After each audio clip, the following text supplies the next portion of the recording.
eunuch, we will not defile ourselves with the king's delicatessens. We challenge you to test us. We will eat vegetables and water for 10 days. We will not defile ourselves with liquor. We will not go out here and homonger. We will not do it. We're going to stay off of that. We didn't come to the Lord to go back to that. I don't care what you say. We will not defile ourselves. Here's what the eunuch says to them. He says, why, essentially, would I allow you to look worse than the young men of your age? Say, can I teach you right here? He said, if you don't do what they do, you won't look like they look. He says this, that you got to do what they do and look like they look. They're going to look good and you're not. Now, I want to help some Christian young people right here who thinking that if you don't do the same things as the secular and carnal and sinful young people, then you don't look good. I want to talk to the fine young Christian daughter who thinks that you ain't fine unless you have on the tightest of tight jeans. I want to talk to the beautiful, virtuous young queen in here that God has called you to be virtuous and God has called you to be holy and God has called you to be righteous. I'm going to tell you, like I told a young crowd the other night, you don't have to wear it tight for the brother to know you're fine. Baby, you don't have to show it all for him to know you're fine. You can come in a toga sheet. You can come in a burlap bag. When you're fine, you're fine. You don't have to show it all. Hey! Hey!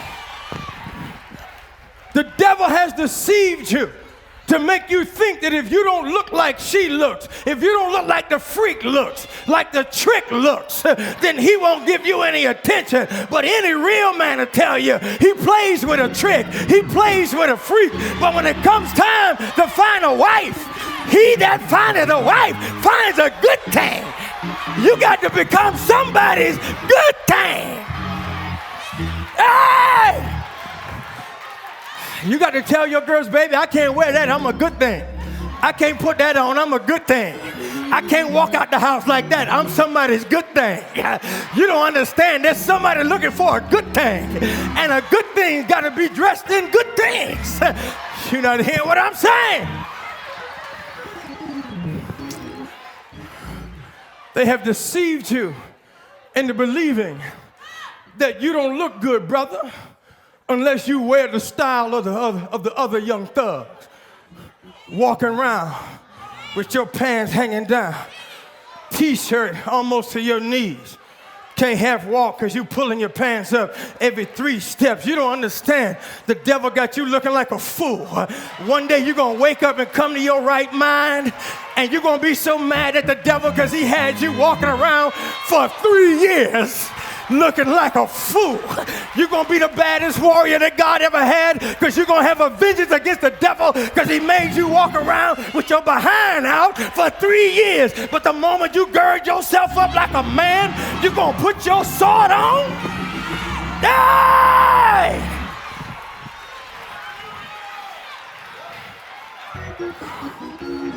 He got you walking around looking like a fool telling you look good.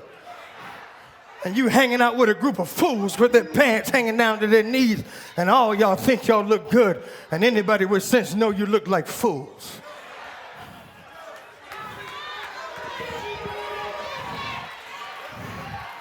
And can I give you a tip, young thug? Can I give you a tip, young thug? The only person who's happy about you wearing your pants down is the police. Can I help you?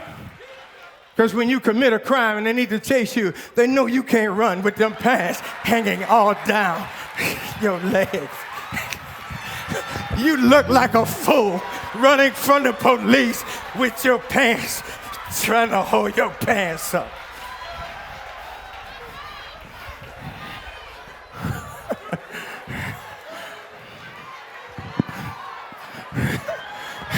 So if you go to jail and they ask you, why'd you get caught? Say, because I was looking like a fool.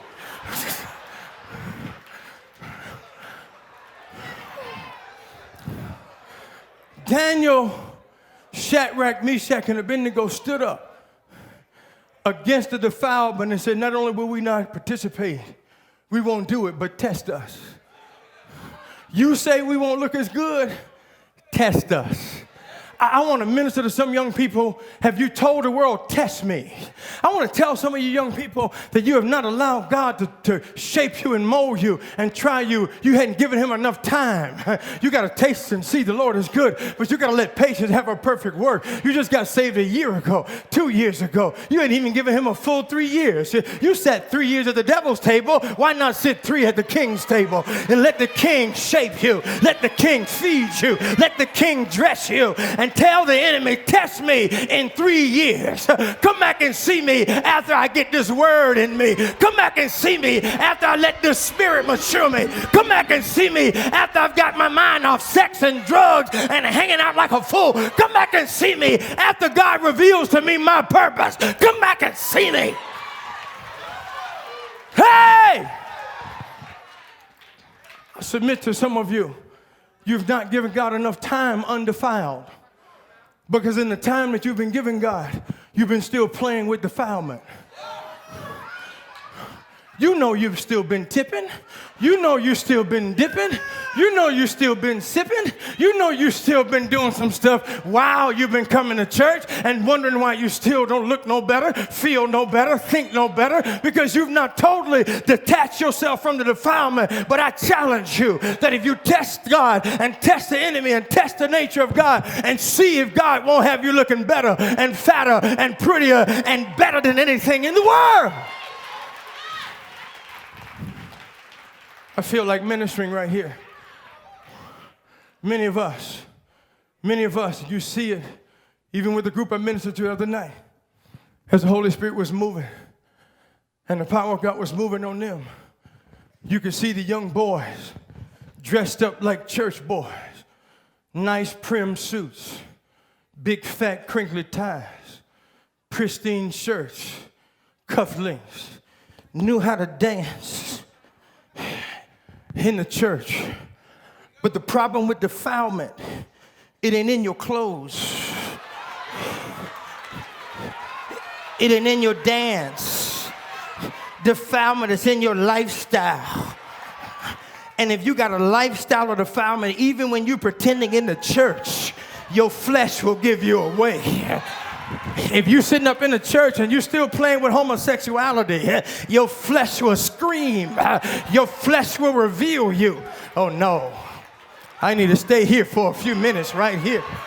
I need to stay right here. We got too many young, handsome, strong men who need to be walking the way of Christ, but the spirit of homosexuality is hooked onto them. And not only is it on them, it wasn't one of them, it was 4 of them. It was a little Daniel and 3 little homosexual Shadrach, Meshach, and Abednego. I know you don't like hearing this. And see, that's what I said. You can be a leader in righteousness or you can be a leader in defilement. And once you, my God, let me preach it like I feel it. Daryl, Kirk's not here today, but when I got saved, my house used to be the party house, a hangout house. We're going to Easy's house. So don't tell me I know about defilement. I got trophies in defilement. We're going to Easy's house. But the week I got saved on a Thursday, party was at Easy's house on Friday and Saturday. I called everybody and said, ain't gonna be no party at Easy's house this Friday, this Saturday, or any other Friday and Saturday. Say, what happened, Easy? What's going on? You know, man, you're the man. We're following you. Well, if you're gonna follow me to church, because I gave my life to the Lord. I gave my life to God. I woke up Thursday morning, rolled out of my bed, and Jesus welcomed me into the kingdom. So if you're going to follow me to church. My homeboy said, he ain't going to last. He loved flesh too much. He loved women too much. He loved horn too much. So they sat back and watched me and waited for me to come back. And they were looking for any opportunity to attach defilement on me. But see, it was a setup. I was was playing the game and they were in the stands, and real players don't come off the field till the game is over. And so while y'all sitting there waiting for me to come back, you're going to have to suit up if you're going to come with me. You're going to have to get in the same game that I'm in. I ain't coming back to y'all. Y'all going to have to come to me. You ain't hear what I'm saying. And so now some of my best friends are saved because Easy stayed saved. Easy stayed fine. You ain't hear what I'm saying. They weren't concerned about Eric. They were worried about Easy. But they don't realize that Easy was dead. And Eric was walking out Easy's life. And Eric got saved.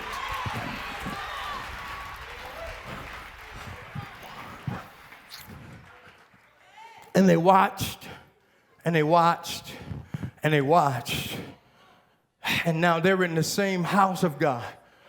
And they're not watching, they're walking with me. They're serving with me. And so whereas I could have still been a leader of defilement, he made me become a leader in righteousness. And what I was saying about some of these guys who want to come out of the lifestyle, I'm not trying to condemn and destroy, but as long as you keep dabbling with your friends, you got to step out. They want to come out too. They just need somebody who is bold enough to lead them out. Come out of the lifestyle. Come out of the habits. Homegirl, stop playing with your body and leading your friends to lay her body down as well. Come out of it and they will follow you.